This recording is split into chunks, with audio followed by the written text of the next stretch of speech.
내 영혼을 가득 채우는 말씀의 빛. 사무엘상 15장 22절 말씀입니다. 사무엘이 이르되 여호와께서 번제와 다른 제사를 그의 목소리를 청정하는 것을 좋아하심같이 좋아하시겠나이까. 순종이 제사보다 낫고 듣는 것이 순양의 기름보다 나으니.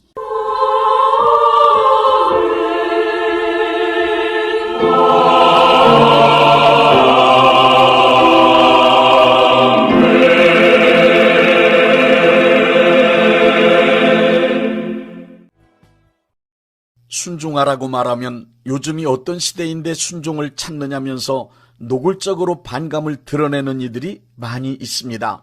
순종하라는 말은 권위주의자들이 사용하던 구시대적 산물이기 때문에 그런 말을 듣는 것만으로도 비위가 상한다는 사람도 있습니다. 그러다 보니 순종은 교회 안에서조차도 금기어 수준의 회피하는 단어가 되고 말았습니다. 이상한 지도자들이 불합리하고 부당한 짓을 저질러가면서 순종을 강요함으로 무리를 일으켰던 부작용들이 교회 안에 너무 많이 있었기 때문입니다. 또한 지금은 시대적으로 사회 전체가 상하의 계급으로 나누는 수직적인 인간관계보다는 평등을 강조하며 수평적 동반자 관계로 설정해 살아가는 분위기로 변했기 때문이기도 합니다. 그래서 요즘엔 순종이라는 말은 일반 사회는 물론 교회 안에서도 어색하게 된 것입니다. 그러나 성경 말씀에서 순종한다는 말은 너무도 당연하고 정상적인 것인 동시에 신앙의 필수 조건으로 기록되어 있습니다. 성경 말씀에 기록된 하나님께서 인간에게 원하시는 최대 요구사항, 그것은 바로 순종입니다. 사무엘상 15장에 하나님께서 사울왕에게 아말렉을 공격하여 그것을 철저히 파멸시킬 것을 명령하셨습니다. 그러나 사울왕은 승리를 거둔 후 아말렉 왕 아각을 살려두었습니다. 그리고 가장 좋은 양과 살찐소와 그 외에 좋은 것들을 멸하지 않고 남겨둔 채 하나님께 제사드리기 위해서라고 합리적인 이유로 변명하였습니다.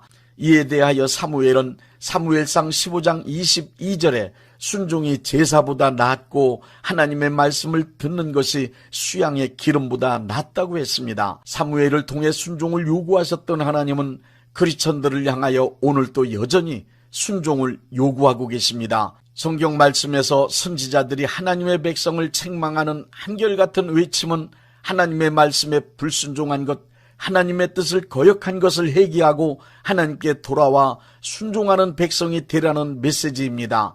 하나님의 말씀에 순종하는 것은 하나님의 자녀로 잘 살아가고 있다는 가장 확실한 증거입니다. 원수마귀가 가장 두려워하는 사람은 바로 하나님의 말씀을 굳게 믿고 그 믿는 말씀을 철저하게 순종하는 사람입니다. 하나님의 말씀에 철저히 순종하는 사람은 마귀가 절대로 손댈 수 없습니다. 하나님의 말씀에 순종하는 사람만이 마귀의 뜻을 강력하게 거부하고 마귀를 대적할 수 있는 사람이기 때문입니다. 국어사전에서 말하는 순종이란 순순히 따른다는 뜻입니다. 크리스찬으로서 하나님의 말씀을 순순히 따른다고 할 때 그것은 곧 하나님의 말씀을 완전히 신뢰한다는 의미입니다. 그런 의미에서 믿음 생활과 순종은 동의어입니다. 그러므로 순종은 크리스찬이 실천해야 할 신앙생활의 필수적인 요소임에 틀림없습니다. 순종을 실천하는 크리스찬으로 살아가는 데 필요한 4가지를 알려드리겠습니다.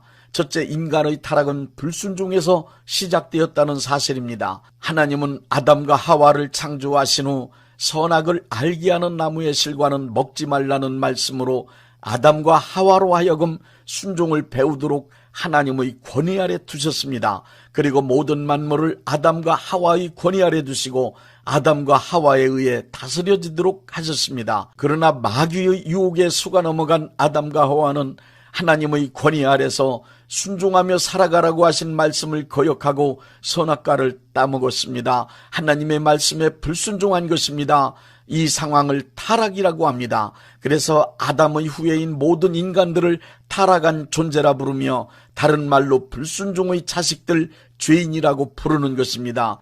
불순종이 곧 타락이며 죄의 시작이며 죄의 과정이며 심하게는 죄의 본질이라고까지 말하는 것입니다. 예나 지금이나 앞으로도 누구를 막론하고 하나님의 말씀에 불순종하면 반드시 타락하여 죄인이 될 수밖에 없습니다. 하나님의 자녀로 온전하게 살아가려면 언제 어디서든지 하나님의 권위를 발견하고 그 권위를 인정하고 그 권위에 순종하는 것을 맨 먼저 배우고 실천하는 것이 중요합니다. 순종은 하나님께서 인간의 성품에 심어놓으신 생명의 원리이며, 불순종은 마귀가 인간의 성품에 심어놓은 타락과 저주와 사망의 원리입니다. 그러므로 모든 인류가 타락하여 겪고 있는 죄악과 불행은 불순종에서 시작된 것임을 꼭 기억하십시오.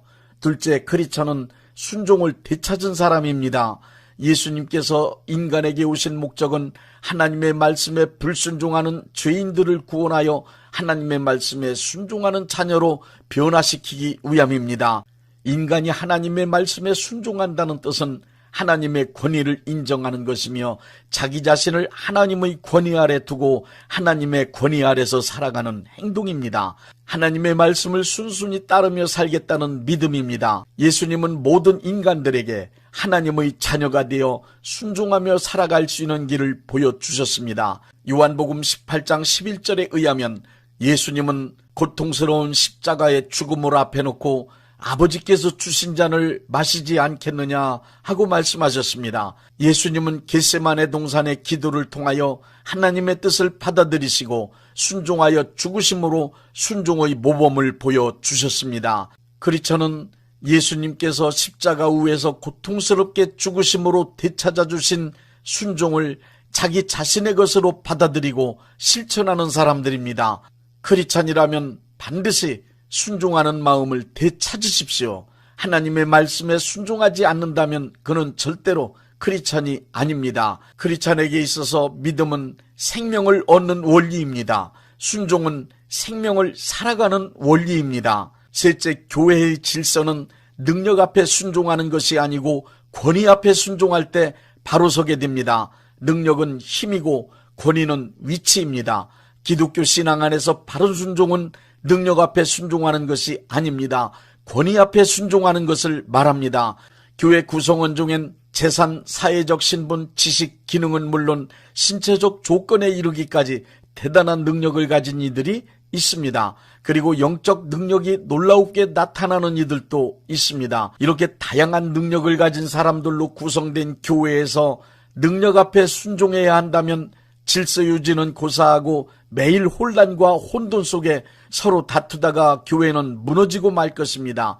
교회 안에서 순종한다는 말은 능력 앞에 순종하는 것이 아니라 권위 앞에 순종하는 것을 말합니다.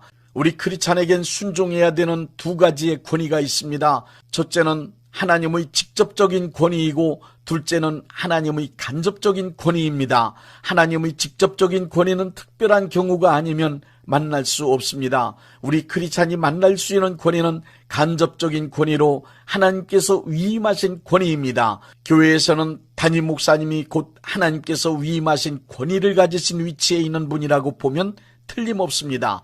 자기가 소속된 교회의 담임 목사님이 확실한 하나님의 종으로서 영적 상태가 건전하고 말씀에 입각한 목회자가 틀림없다고 믿어지면 전하시는 하나님의 말씀에 순종하십시오.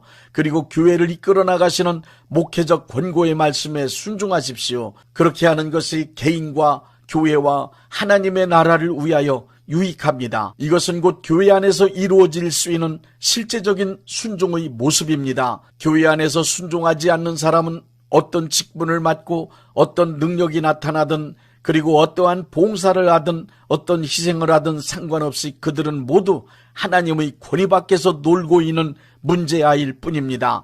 정상적인 신앙생활을 원하고 하나님의 뜻이 이 땅에서 속히 이루어지길 원한다면 교회 안에서 하나님께서 세우신 권위들을 인정해야만 합니다. 그리고 그 권위 앞에 철저히 순종해야만 합니다. 만약 권위가 무너진 것을 발견했다면 무너진 권위를 다시 일으켜 세워 놓아야만 합니다. 오늘날에도 하나님은 이 땅의 교회 안에서 담임 목사에게 하나님의 권위를 위임하고 계신다는 사실을 분명하게 알아야 합니다.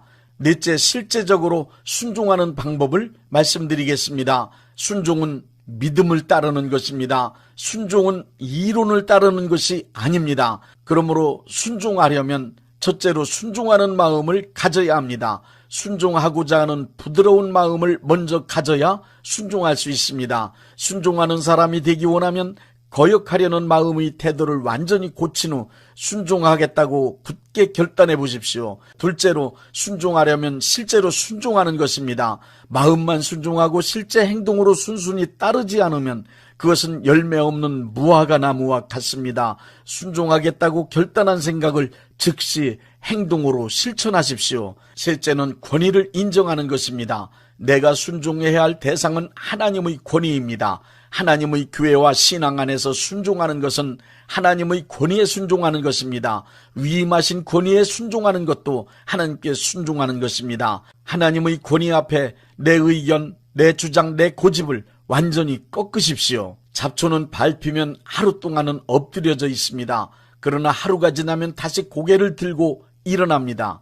우리 크리스찬의 순종은 잡초와 같이 하루만의 순종이 아닙니다. 일평생 그리고 영원히 순종하는 것입니다. 일상에서 불순종하고 거역할 수밖에 없는 못된 성품을 가진 우리들입니다. 신앙생활의 모든 것이 그렇듯이 성령님께서 역사하셔야 순종도 가능합니다. 순종하는 마음으로 살아가기 힘들면 성령님의 도우심을 구하십시오. 그러면 순종할 수 있는 능력을 주십니다. 순종하는 것도 능력입니다.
말씀 잘 배우고 주를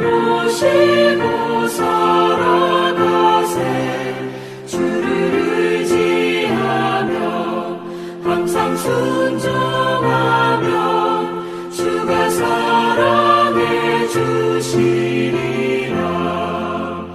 의지하고 순종하는 길을 예수 안에